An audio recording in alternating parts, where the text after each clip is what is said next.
Morning students. आज का lecture most important होने वाला है क्योंकि इस लेक्चर में मैं प्रीवियस पेपर फरवरी 2022 का पूरा पेपर सॉल्व करने जा रही हूं और इस पेपर को जिस तरीके से एक्सप्लेन करते हुए मैं सॉल्व करूंगी, डेफिनेटली स्टूडेंट्स, डेफिनेटली किसी भी अपकमिंग पेपर के लिए you will get ready 100% after this solutions, क्योंकि घुमा फिराकर क्वेश्चंस इसी तरीके से आने हैं and it will give U A clear picture कि पेपर कैसे आएगा और उसे हमें सॉल्व कैसे करना है। लेक्चर बहुत इंपॉर्टेंट है, लंबा हो सकता है थोड़ा, पार्ट्स में हम इस पूरे पेपर को समझेंगे। All of you are highly recommended, paper में जाने से पहले ये लेक्चर्स आप जरूर करके जाएंगे। तो let's start the questions. Paper में जो क्वेश्चंस आते हैं that is question number 1 is compulsory. पहला क्वेश्चन जो कि कंपलसरी क्वेश्चन रहता है, अटेम्प्ट 4 क्वेश्चंस। बाकी के 4 क्वेश्चंस हम आपको अटेम्प्ट करने हैं by selecting 1 question from each unit. हर एक यूनिट से एक क्वेश्चन को सेलेक्ट करते हुए all question carry equal marks. सभी क्वेश्चन जो हैं इक्वल मार्क्स के होते हैं, 16 मार्क्स के टोटल 5 क्वेश्चंस जो कि होंगे 80 मार्क्स का। ठीक है, तो ये जो लेक्चर है इसके अंदर हम 2 क्वेश्चंस रखेंगे और इनको समझेंगे। ठीक है, और बाकी के जो क्वेश्चंस हैं वो हम नेक्स्ट पार्ट्स के अंदर देखेंगे। Let's start the question. First question जो कि जिसके अंदर क्वेश्चन नंबर 1 है, 8 क्वेश्चंस पूछे जाते हैं, हर एक क्वेश्चन 2 मार्क्स का होता है, टोटल 16 मार्क का ये क्वेश्चन रहता है। पूरे पेपर के अंदर से जो है पूरे सिलेबस के अंदर से इसके अंदर क्वेश्चन लिए जाते हैं। तो first question, what is duality principle. तो आपको 2-2 मार्क्स के ये क्वेश्चन का आंसर देना है। क्वेश्चंस जो कि आए थे 2022 में, what is Unicode, what are Venn diagrams, what are demultiplexers, state their importance, what is full adder, what are digital signals, explain, which number system is followed by digital computer and why, what is a normalized number, outline its essence। तो ये जो questions हैं ये हम 1 by 1 करके सारे questions को देखते हैं अब। और उसके बाद जो सेकंड क्वेश्चन आया था that was find out the value of x y z and following. तो आपको एक्स वाई जेड की वैल्यू बतानी थी और ये आपको दिया हुआ है हेक्साडेसिमल नंबर, जिसको हमने कन्वर्ट करके दिखाना है बाइनरी में, ऑक्टल में और डेसिमल में। ठीक है, तो ये जो क्वेश्चन था ये 12 मार्क्स का। What do you understand by BCD code. Next is कि बीसीडी कोड क्या होता है, व्हाट इज देयर सिग्निफिकेंस, उसकी सिग्निफिकेंस बताइए, इलस्ट्रेट कीजिए। तो ये जो था दैट वाज 4 मार्क्स का, 4 मार्क्स का था ये पार्ट। ठीक है, तो इस तरीके से टोटल 16 मार्क का सेकंड क्वेश्चन था। थर्ड क्वेश्चन जो आया था दैट इज कि error detection and correction codes. ठीक है, this was 8 marks. Character codes, this was also of 8 marks, तो दिस वाज ऑफ 16 मार्क्स। ठीक है, तो अब हम जो है फर्स्ट, सेकंड और थर्ड इन तीनों क्वेश्चंस को इस पार्ट 1 के अंदर देखेंगे और नेक्स्ट क्वेश्चन हम नेक्स्ट पार्ट में देखेंगे। तो पहला क्वेश्चन ले लेते हैं, व्हाट इज ड्युअलिटी प्रिंसिपल। ठीक है, तो ड्युअलिटी प्रिंसिपल क्या होता है। ठीक है, तो duality principle, first part duality principle, इसके अंदर देखिए क्या होता है, हम प्लस को इंटरचेंज कर सकते हैं डॉट में एंड जीरो को इंटरचेंज कर सकते हैं 1 में, यानी जहां डॉट आता है उसको हम प्लस में चेंज कर सकते हैं, अगर प्लस आता है तो डॉट में चेंज कर सकते हैं, जीरो आता है तो 1 में चेंज कर सकते हैं, 1 आता है तो जीरो में चेंज कर सकते हैं। इट मीन्स इंटरचेंज कर सकते हैं हम ड्युअलिटी में, ड्युअलिटी प्रिंसिपल में इन मार्क्स को। ठीक है, सपोज फॉर एग्जाम्पल, जैसे एक एग्जाम्पल आप करके दिखा दें। सपोज आपको अगर इस तरीके का लाइक कुछ कन्वर्ट करना है ड्युअलिटी प्रिंसिपल के अकॉर्डिंग, तो आप डॉट को चेंज करेंगे, सिर्फ इतना ही आपको चेंज करना है। ड्युअलिटी प्रिंसिपल में डॉट को चेंज कर देंगे आप प्लस में। ठीक है, यहाँ डॉट है, इसको चेंज कर दिया प्लस में, यहाँ भी डॉट है, इसको भी चेंज कर देंगे प्लस में, और अंदर जो ये प्लस है इसको आप चेंज कर देंगे डॉट में। ठीक है, और जीरो को चेंज कर देंगे आप 1 में। ठीक है, तो दिस इज द एग्जाम्पल। तो ये हो गया ड्युअलिटी प्रिंसिपल। नेक्स्ट जो क्वेश्चन आया था that is what is Unicode. अब देखते हैं यूनिकोड क्या होता है। Unicode, this is universal code. ठीक है, तो ये होता है यूनिवर्सल कोड। अब यही क्वेश्चन बड़े मार्क्स में भी पूछा जा सकता है आपसे। ये 2 मार्क्स में है यहाँ पर, लेकिन ये 4 मार्क्स या 8 मार्क्स में भी पूछा जा सकता है। तो यूनिकोड इज यूनिवर्सल कोड। तो ये क्या करता है, it provides a unique number, ये हमें यूनिक नंबर प्रोवाइड करता है फॉर एवरी पॉसिबल करैक्टर या टेक्स्ट, करैक्टर या टेक्स्ट के कोरस्पॉन्डिंग। ठीक है, हर एक पॉसिबल करैक्टर या टेक्स्ट के कोरस्पॉन्डिंग ये हमें असाइन करता है, यूनिक नंबर प्रोवाइड करता है। यूनिक नंबर क्यों? क्योंकि कंप्यूटर एक डिजिटल सिस्टम है, डिजिटल डिवाइस है, जो हर एक नंबर को, हर एक लेटर को ये क्या करता है, ये अंडरस्टैंड करता है हर लेटर को, या फिर हम कह सकते हैं करैक्टर को या टेक्स्ट को, ये उसके कॉरस्पॉन्डिंग नंबर्स लेता है। ठीक है, क्योंकि ये डिजिटल डिवाइस है तो ये नंबर को अंडरस्टैंड करता है। हर एक लेटर करैक्टर्स को चेंज करना होता है उसके कॉरस्पॉन्डिंग नंबर्स में, और इसके लिए बहुत सारे हमारे पास एनकोडिंग सिस्टम्स होते हैं।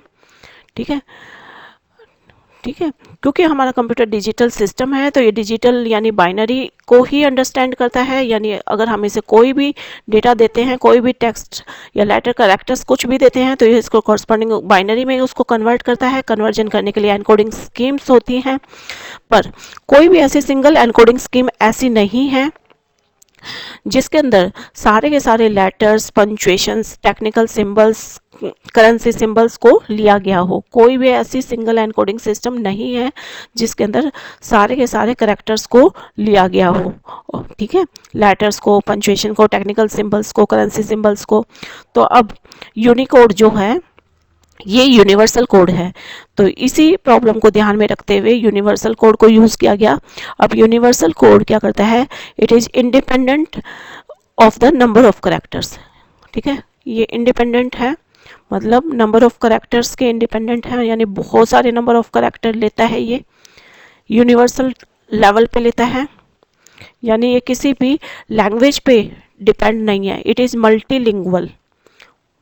ठीक है, ये मल्टीपल लैंग्वेजेस के बहुत सारे करेक्टर्स को लेता है, यूनिवर्सल करेक्टर्स को, क्योंकि इससे पहले जो एनकोडिंग स्कीम आई उसके अंदर लिमिटेड जो है लैंग्वेजेस को ही लिया जाता था, जैसे इंग्लिश लैंग्वेज के करेक्टर्स को, लेटर्स को। ठीक है, लेकिन मल्टीलिंगुअल ये जो यूनिवर्सल है, यूनिवर्सल लेवल पे इसको लिखा गया है, तो मतलब ये मल्टीलिंगुअल यानी मल्टीपल लैंग्वेजेस को के करेक्टर्स को, लेटर्स को लेगा। ठीक है, लेटर करेक्टर्स। ठीक है, और ये जो है इंडिपेंडेंट नंबर ऑफ करेक्टर्स रहते हैं, यानी इनकी कोई लिमिट नहीं है। लेटर करेक्टर टेक्स्ट को लेता है और उसके कॉरस्पॉन्डिंग जो है नंबर में यानी यूनिक सिंबल उनको असाइन करता है। ठीक है, उसको नंबर असाइन करता है, यूनिक सिंबल असाइन करता है हमारे लेटर्स को और इनको टेक्स्ट को। ठीक है, तो इसीलिए बोला गया है इसको यूनिकोड। ठीक है, और यूनिकोड जो कि अक्टूबर 1991 के अंदर इसको एस्टेब्लिश किया गया था।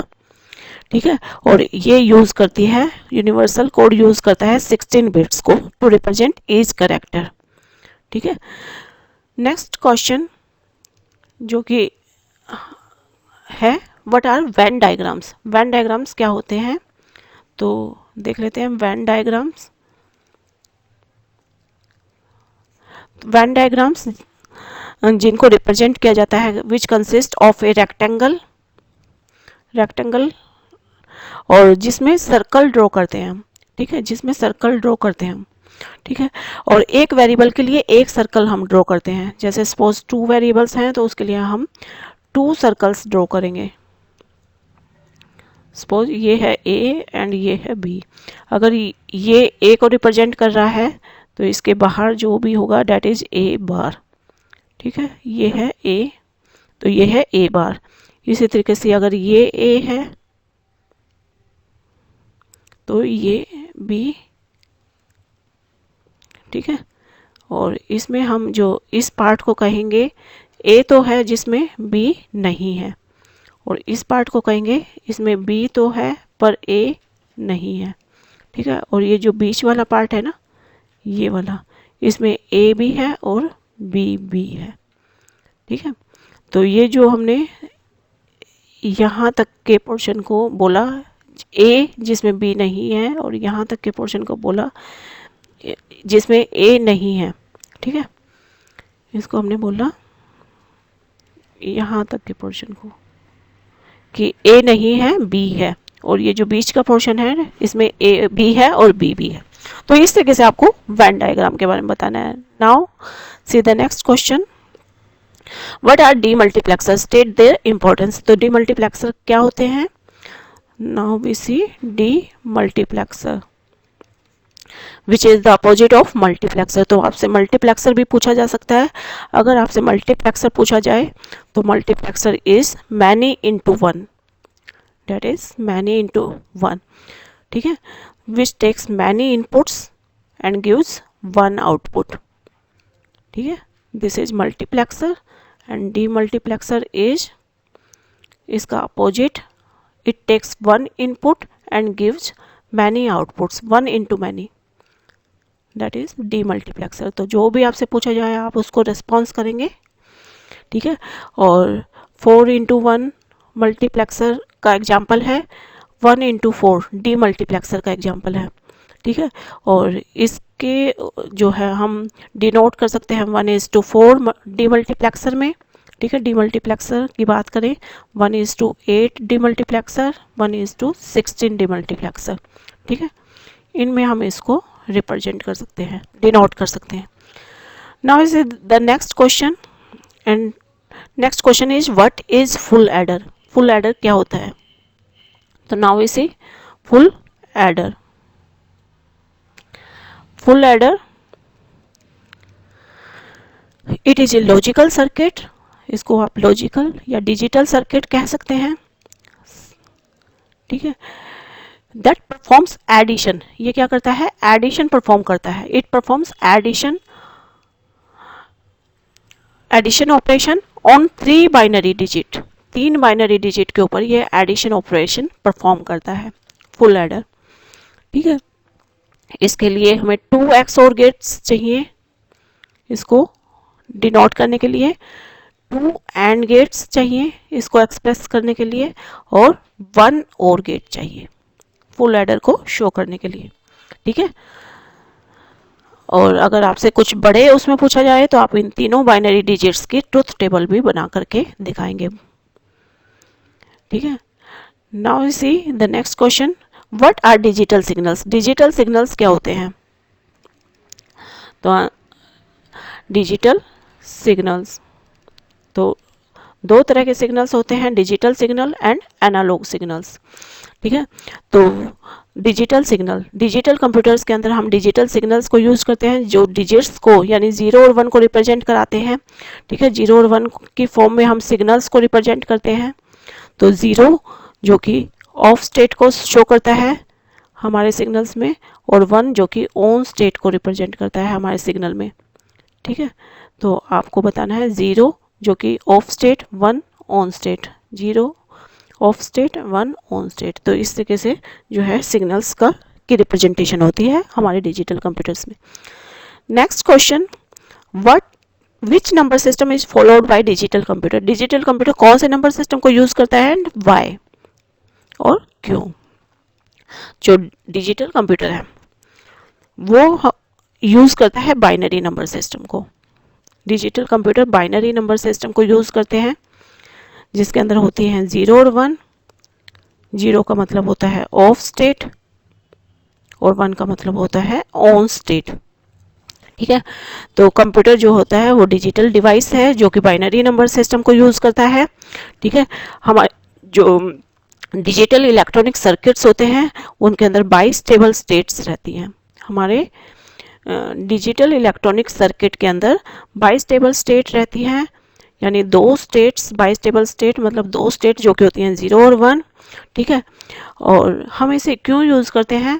क्योंकि यूज़ ऑफ ओनली 2 बिट्स, अगर हम सिर्फ 2 बिट्स को यूज़ कर रहे हैं तो इससे क्या होगा, हमारे कॉस्ट ऑफ सिस्टम डिक्रीज होती है, it will decrease the cost of the system, हमारी कॉस्ट भी कम हो जाती है सिस्टम की, and it also simplifies it's design, हमारा डिजाइन भी कंप्यूटर का सिंप्लीफाई हो जाता है, ठीक है। इसीलिए हम यूज करते हैं बाइनरी नंबर सिस्टम को। Next question, what is normalised number? Normalised number क्या है? आउटलाइन इट्स एसेंस, इसकी इंपॉर्टेंस बताइए। तो नॉर्मलाइज्ड नंबर क्या होता है? हमारा जो सपोज फ्रैक्शनल नंबर की अगर हम बात करें, हमारा जो नंबर होता है फ्रैक्शनल नंबर, ठीक है, उसको हम नॉर्मलाइज कर सकते हैं। हमारा फ्लोटिंग पॉइंट नंबर जो है वो नॉर्मलाइज किया जा सकता है, ठीक है। और किसी भी फ्रैक्शनल नंबर के अंदर दो पार्ट्स होते हैं, that is integer part and fractional part, ठीक है। रियल नंबर की अगर हम बात करें, फ्लोटिंग पॉइंट नंबर की अगर हम बात करें, तो उसमें इंटीजर पार्ट और फ्रैक्शनल पार्ट, ठीक है, ये होता है। और जो एक हाइपोथेटिकल कंप्यूटर स्टोर करता है 6 डिजिट को इन इट्स मेमोरी, ठीक है, इसकी मेमोरी के अंदर 6 डिजिट स्टोर करता है, जिसमें से ये 4 डिजिट तो लेता है इंटीजर की और 2 डिजिट ये लेता है फ्रैक्शनल पार्ट की, ठीक है। ये तो इंटीजर की और ये हमारे रियल नंबर यानी फ्लोटिंग नंबर मतलब फ्रैक्शनल पार्ट, ठीक है। लाइक 4 डिजिट जैसे 4532.57, तो इस तरीके से जो है हमारा मेमोरी के अंदर नंबर रखा जाता है। तो इस पार्ट को कहते हैं मैंटिसा पार्ट और इसको कहते हैं एक्सपोनेंट पार्ट, ठीक है। और जो हमारा मैंटिसा पार्ट होता है उसके लिए रूल रहता है कि वो 0 से लेके 1 के बीच होना चाहिए, ठीक है। तो एक नॉर्मलाइज्ड नंबर हम क्या करते हैं, नॉर्मलाइज्ड फ्लोटिंग पॉइंट नंबर के लिए नॉर्मलाइज्ड नंबर वो होता है नॉर्मलाइज्ड फ्लोटिंग पॉइंट नंबर जिसमें हम डेसिमल पॉइंट को लेफ्ट शिफ्ट करते हैं या फिर राइट शिफ्ट करते हैं to get non zero digit को पाने के लिए हम क्या करते हैं, लेफ्ट शिफ्ट या राइट शिफ्ट करते हैं डेसिमल को। फॉर एग्जांपल जैसे एक नंबर है 43.77, तो अब हमें इसको मैंटिसा पार्ट में, क्योंकि ये 0 के बीच होना चाहिए, 0 से 1 के बीच, तो हम इसको लेफ्ट शिफ्ट करेंगे, ठीक है। तो इस डेसिमल को 2 नंबर हमने लेफ्ट शिफ्ट किया, तो ये लेफ्ट शिफ्ट ऐसे करेंगे, ठीक है। तो जितने पॉइंट हम लेफ्ट शिफ्ट करेंगे उतनी उसकी पावर लगा देंगे, ठीक है। और इसको लिखते ऐसे हैं 0.4377 E02, ठीक है, ठीक है। इस एक्सपोनेंट पार्ट को लिखते हैं हम, 2 है ना यहाँ पे, तो इसको लिख देंगे 02 से, ठीक है। तो ये हमने सॉल्व कर दिया फर्स्ट पार्ट हमारा पूरा सॉल्व हो गया है ये वाला। अब नेक्स्ट आते हैं नेक्स्ट क्वेश्चन पे, find out the value of x y z in following. अब ये 12 मार्क्स का क्वेश्चन है, ठीक है। तो अब हमें इसे जो है सॉल्व करना है एज द 12 मार्क्स के क्वेश्चन के अकॉर्डिंग। तो देख लेते हैं इसको, और इसके लिए हमने, तो हमारा क्वेश्चन है कि हमें सेकंड क्वेश्चन AB.C, ठीक है, ये है एक हेक्साडेसिमल नंबर है, इसको हमने चेंज करना है बाइनरी में, फिर उसके बाद ऑक्टल में भी एंड देन डेसिमल में भी, ठीक है। तो अब हमें इसे कैसे चेंज करेंगे, तो 1 बाय 1 करके देख लेते हैं। AB.C, A है हमारा 10, क्योंकि हमें पता है A to F को हम रिप्रेजेंट करते हैं 10 to 15 में, ठीक है। तो A का मतलब 10, B का मतलब 12 एंड B का मतलब 11 एंड C का मतलब 12, ठीक है। तो अब हमने जो है इस नंबर को डेसिमल, सबसे पहले इसको बाइनरी में चेंज करना है, और बाइनरी 2 की पावर 4 होती है, यानी हम 4 बिट्स लेंगे, ठीक है। इसको बाइनरी में कन्वर्ट करने के लिए हमें इसके कॉरस्पॉन्डिंग 4 बिट्स लेंगे। तो 4 बिट्स का रूल हम यूज़ करेंगे, डेट इज 8421।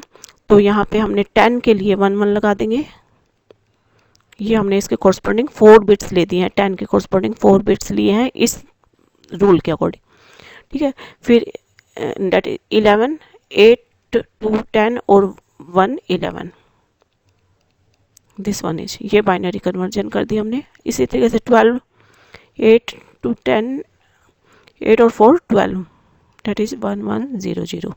ठीक है, तो ये नंबर जो आया डेट इज बाइनरी में कन्वर्ट होके आ गया। तो इस तरीके से हेक्साडेसिमल को आप कन्वर्ट करेंगे बाइनरी में। ठीक है, तो जितने बिट्स की हमें ज़रूरत होती है उतनी बिट्स से हम जो है डायरेक्ट कन्वर्जन करेंगे। फिर अभी इसी नंबर को हमने कन्वर्ट करना है ऑक्टल में। आप कैसे करेंगे? पहले हम इस नंबर को ऑक्टल में कन्वर्ट करने के लिए पहले हम इस नंबर को, ठीक है, ये जो नंबर है इस नंबर को हम पहले कन्वर्ट करेंगे बाइनरी में, फिर बाइनरी से हम कन्वर्ट हो जाएंगे ऑक्टल में। ठीक है, तो ये रूल रहता है लाइक दिस। ये हमारा जो कन्वर्जन है बाइनरी में हुआ। अब हम इसी से आ जाएंगे ऑक्टल में। तो ऑक्टल के लिए 2 की पावर 3 यानी 3 बिट्स की ग्रुपिंग रहेगी। 1 0 1 0 1 0 1 1.1 1 0 0। तो ये 3 3 की ग्रुपिंग बनाएंगे हम ऐसे, राइट की तरफ भी, लेफ्ट और राइट दोनों की तरफ।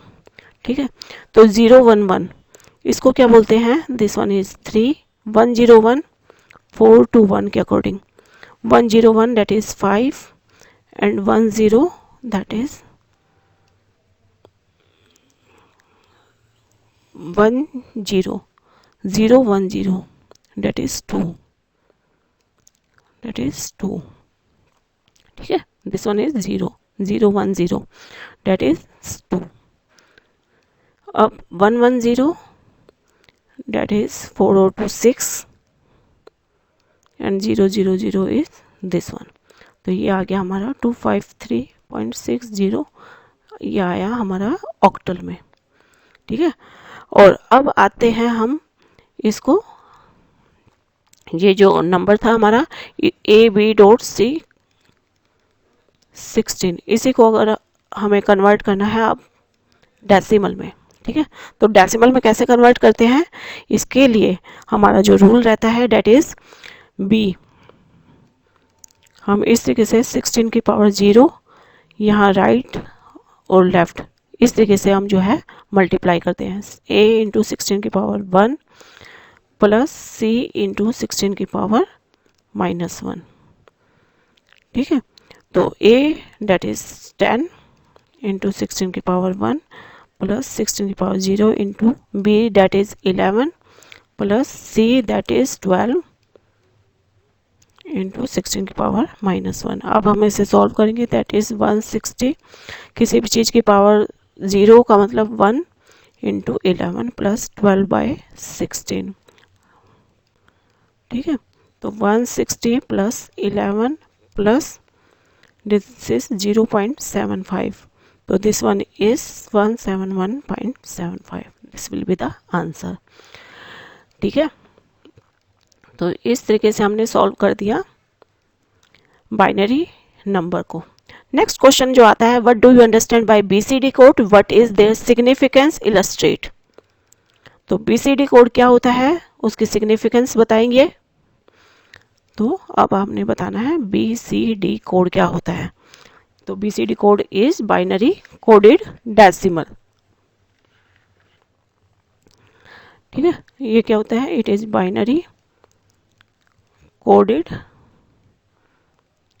डेसिमल।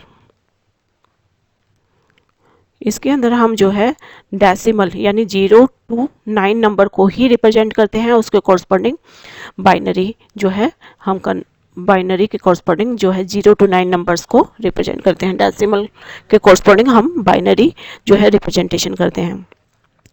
अब जो 0 to 9 यानी 10 डिजिट्स को रिप्रेजेंट कराने के लिए हमें कितनी बिट्स चाहिए? अगर हम 2 की पावर 3 लेंगे तो हम 8 बिट्स को ही रिप्रेजेंट कर पाएंगे, लेकिन 2 की पावर अगर हम 4 लेंगे तो यहाँ पे 16 होता है।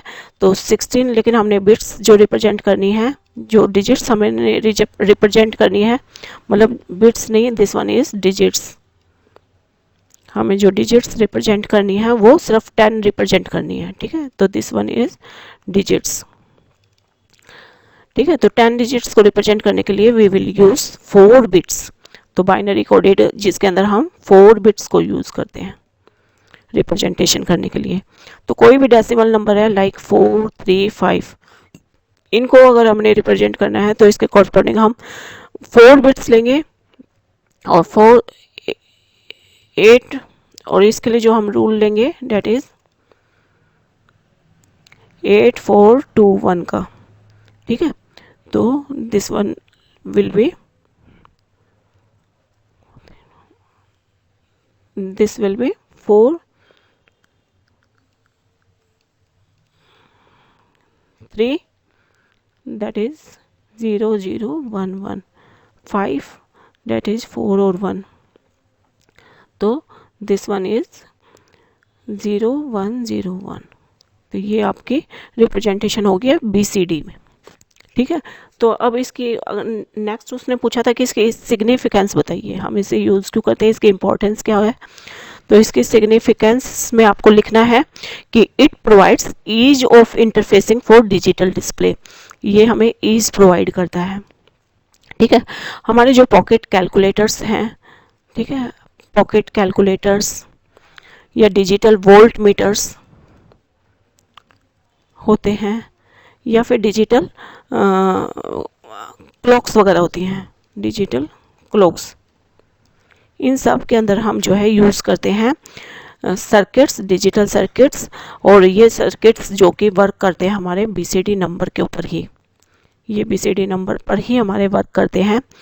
तो 7 सेगमेंट्स का डिस्प्ले करने के लिए हम जो है BCD को ही यूज़ करते हैं।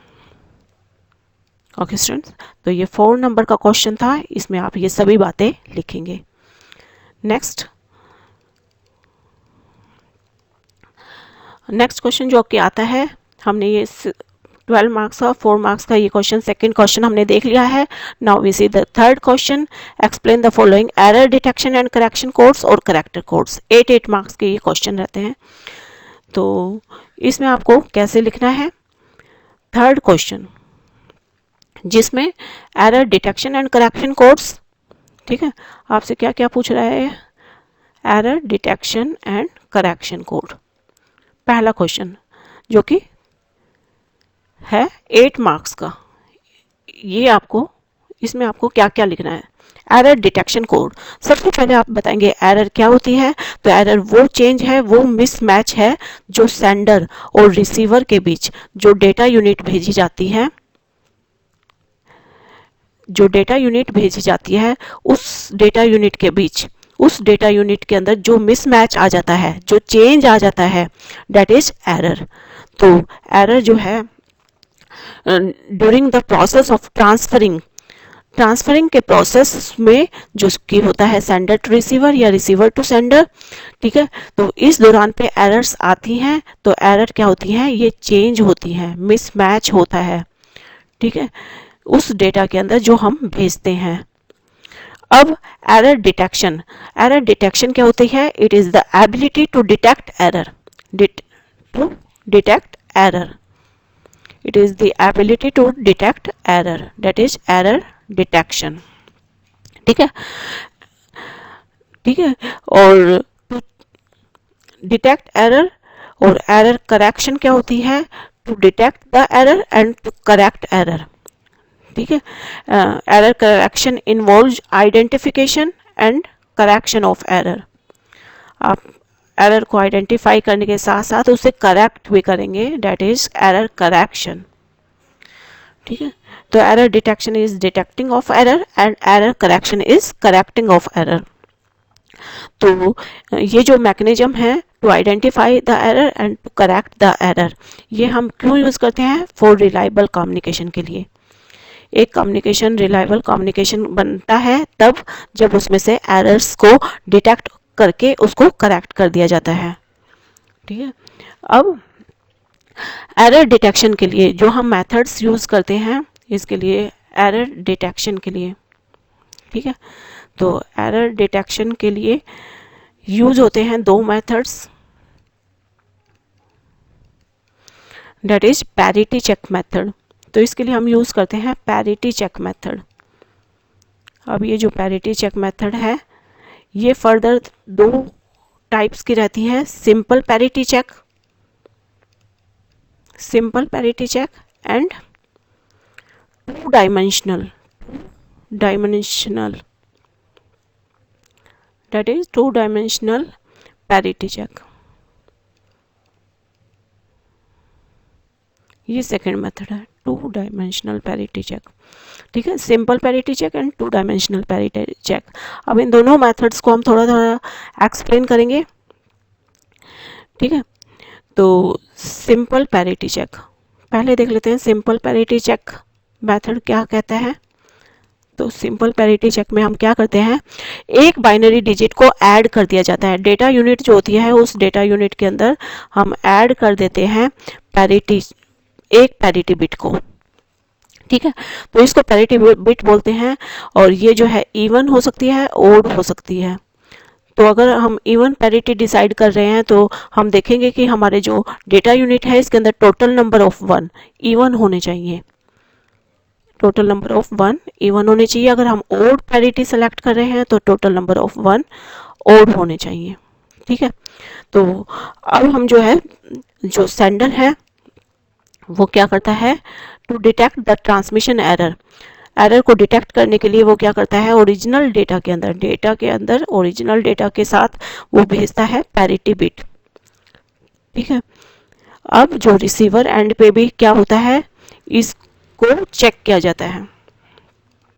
रिसीवर एंड पे भी जो ये एक्सपेक्टेड पैरिटी को चेक किया जाता है और वो अगर रॉन्ग होती है, अगर रॉन्ग होता है तो इस रिसीव्ड डेटा को डिस्कार्ड कर देता है वो, तो वो इस डेटा को डिस्कार्ड कर देगा।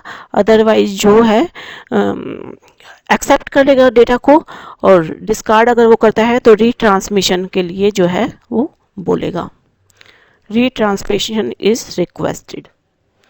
ठीक है, तो जैसे पैरिटी बिट हमारी जो भी हमने भेजी 110010, ठीक है, और जो है वहाँ पर जो अगर डेटा रिसीव हुआ डेट इज अगर वो है लाइक दिस, तो वो जो है तुरंत इसको पहचान लेगा कि ये रॉन्ग है और वो इसको डिस्कार्ड कर देगा। ठीक है, अब जो हमारा सेकंड मेथड रहता है टू डायमेंशनल पैरिटी चेक वाला। ठीक है, इस मेथड में क्या होता है, इसके अंदर ये जो बैटर मेथड रहता है ये बैटर मेथड है, और इसके अंदर ब्लॉक ऑफ बिट्स को हम ऑर्गेनाइज करते हैं टेबल फॉर्म में इसके अंदर ऑर्गेनाइजेशन रहती है। तो ये कैसे भेजा जाता है, सपोज सेंडर एंड से हमने डेटा भेजना है लाइक दिस, ये वाला सेंडर एंड से ये डेटा जो है जाना है।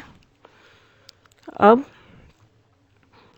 जैसे सपोज ये डेटा है, ठीक है, तो हम इसको टेबल फॉर्म में रखते हैं लाइक दिस 11100111 1000110 फिर 0011001 लाइक इस। और अब ये हम यहाँ पे रो पैरिटी भी रखते हैं, इसके अंदर रो पैरिटीज भी चेक की जाती हैं और कॉलम पैरिटी भी चेक की जाती है, कॉलम पैरिटी भी रखी जाती है। ठीक है, तो रो पैरिटी कैसे, जैसे इसमें नंबर ऑफ 1 इवन होने चाहिए, तो इधर नंबर ऑफ 1 ओड है तो हम इसमें पैरिटी 1 रख देंगे। यहाँ नंबर ऑफ 1 ओड है तो पैरिटी 1, नंबर ऑफ 1 सपोज यहाँ पे 0 है तो parity will be that is 0। ठीक है, और अब हम कॉलम पैरिटी भी रखेंगे। अब हम कॉलम वाइज देखेंगे तो यहाँ पर नंबर ऑफ 1 इवन है 0 1, यहाँ पे जो है इवन है तो 0, ओड है तो 1, ओड है तो 1, इवन है तो 0 1 इवन कर देंगे और इधर भी इवन कर देंगे। ठीक है, तो इस तरीके से हम जो डेटा भेजेंगे अब इस तरीके से भेजेंगे 11100111। ठीक है, फिर आगे जो डेटा भेजेंगे डेट इज़ 1001101, फिर आगे भेजेंगे 0011 0 0 0 0 और उसके बाद 0 1 0 1 1 0 1 0। ठीक है, तो इस तरीके से जो है डेटा सेंडर एंड से आगे जाएगा। तो इस तरीके से जो है 2D पैरिटी मेथड को यूज़ किया जाता है। और सिंपल पैरिटी मेथड को जो है डेटा के साथ पैरिटी बिट के साथ मिक्स करके, मतलब जो हमारा डेटा होता है, सपोज हमारा डेटा है 1 1 0 0 1 0 1, ये हमने डेटा भेजना है, तो इसके साथ हमने पैरिटी बिट को ऐड करना है। तो डेट इज़ यहाँ पे नंबर ऑफ 1 इवन है तो हम इसमें ऐड कर देंगे 0। ठीक है, तो इसको जो है भेजेंगे। This is simple parity method, simple parity method. और ये है 2D पैरिटी चेक मेथड। ठीक है, तो ये अगर बड़े क्वेश्चन में पूछा जाता है, 16 मार्क्स के क्वेश्चन में पूछा जाता है, तो आपको पूरा एक्सप्लेन करना है इस तरीके से। नेक्स्ट क्वेश्चन जो आपसे पूछा गया था दैट इज कि करैक्टर कोड क्या होते हैं। तो ये आपका 8 मार्क्स का क्वेश्चन था। तो character code is a way of representing the character represent करने का एक तरीका है। हमारा जो हम ह्यूमन अंडरस्टैंडेबल लैंग्वेज में जो डेटा भेज देते हैं कंप्यूटर को, ह्यूमन लैंग्वेज में, वो कंप्यूटर उसको ट्रांसलेट करता है मशीन लैंग्वेज के अंदर, क्योंकि कंप्यूटर को मशीन लैंग्वेज समझ आती है। ठीक है, तो character code it is way to represent the character.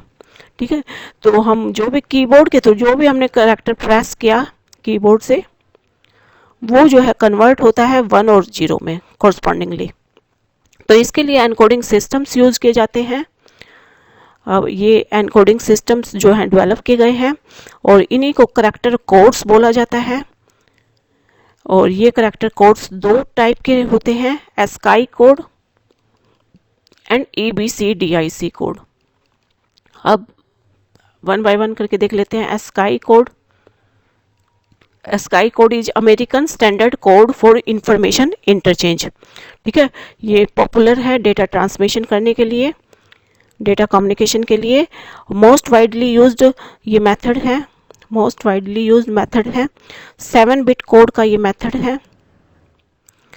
और 8 बिट भी इसके अंदर यूज की जाती हैं। 8 bit that is invented for parity, मतलब पैरिटी को अगर आपने यूज़ करना है तो आप 8 बिट भी इसमें डाल सकते हैं। तो इसमें जो 3 बिट प्लस 4 बिट, इस तरीके से 7 बिट का जो है कोड ये रहता है। 3 बिट्स इसमें जो फर्दर वाली होती हैं उसको जॉन बिट बोला जाता है, और 4 बिट्स को न्यूमेरिक बिट्स बोला जाता है इसके अंदर। और ये 7 बिट कोड है, तो यानी 2 की पावर 7 यानी 128 करैक्टर को ये रिप्रेजेंट कर सकता है। 128 करैक्टर को ये रिप्रेजेंट करता है। इसके कॉरस्पॉन्डिंग जो है सिंबल्स ये रखता है। ठीक है, तो 128 में से 96 तो प्रिंटेबल करैक्टर होते हैं, प्रिंटेबल करैक्टर। ठीक है, और 32 कंट्रोल फंक्शंस करने के लिए होते हैं। ये करैक्टर कंट्रोल फंक्शंस के लिए होते हैं। ठीक है, और it is used bye micro computers के लिए ये यूज होता है, और समटाइम्स लॉन्ग कंप्यूटर्स के लिए भी ये यूज होता है, लार्ज कंप्यूटर्स के लिए भी ये यूज होता है। तो this is ASCII code representation, जिसको ASCII कोड के बारे में आप बताएंगे इस तरीके से। नेक्स्ट इज EBCDIC, फिर आप बताएंगे EBCDIC that is extended binary code decimal interchange code. तो ये जो कोड है it is used by IBM और मेन फ्रेम कंप्यूटर्स, यानी बड़े कंप्यूटर्स के लिए इसको यूज़ किया जाता है। अदर लार्ज कंप्यूटर सिस्टम्स के लिए भी इसे यूज़ किया जाता है। और ये 8 बिट का कोड होता है। 9 बिट भी इसमें यूज़ की जाती हैं फॉर पैरिटी। और 2 की पावर 8 यानी 256 करैक्टर्स को ये रिप्रेजेंट करता है। और इसमें जो 8 बिट होती हैं 4 बिट प्लस 4 बिट रहता है। 4 बिट्स जो आगे वाली होती है उनको जोनल बिट्स बोलते हैं, जोन बिट्स, और जो आगे के 4 बिट्स होती हैं उनको बोलते हैं न्यूमेरिक बिट्स। ठीक है, तो ये आपको इस तरीके से बताना है EBCDIC कोड के बारे में। ओके स्टूडेंट्स, अभी हमने स्टार्टिंग 3 क्वेश्चंस लिए हैं, उसके बाद आगे के 4 क्वेश्चन के लिए हम एक लेक्चर रखेंगे और अगला 5th क्वेश्चन के लिए हम एक और नेक्स्ट लेक्चर रखेंगे। तो टोटल 3 पार्ट्स में ये पूरा पेपर आपका रहेगा। तो स्टूडेंट, बहुत ही इम्पोर्टेंट लेक्चर था ये, आप इसे आगे कंटिन्यू रखेंगे। और लेक्चर अच्छा लगा हो इसे लाइक शेयर जरूर कर दें, कमेंट सेक्शन में ज़रूर से हमें बता दें कि ये आपको कैसा लगा। और स्टूडेंट, अगर आपको इन टॉपिक्स में से जो अभी हमने ये सारे टॉपिक्स किए, इनमें कुछ भी अगर डिटेल्ड में देखना है तो आप हमारी प्लेलिस्ट में जा सकते हैं, क्योंकि प्लेलिस्ट में सारे के सारे टॉपिक्स को बहुत अच्छे से डिटेल्ड एक्सप्लेनेशन की गई है और पूरा सिलेबस बीसीए का कवर अप कर दिया गया है हमारे लेक्चर्स में। तो आप हमारे प्लेलिस्ट में जा कर के उन्हें अच्छे से समझ सकते हैं अगर आपको किसी भी टॉपिक में कन्फ्यूजन है, डिटेल्ड अगर आपको समझना है। तो स्टूडेंट, मिलते हैं अगले लेक्चर्स में। Thank you, bye bye, have a nice day.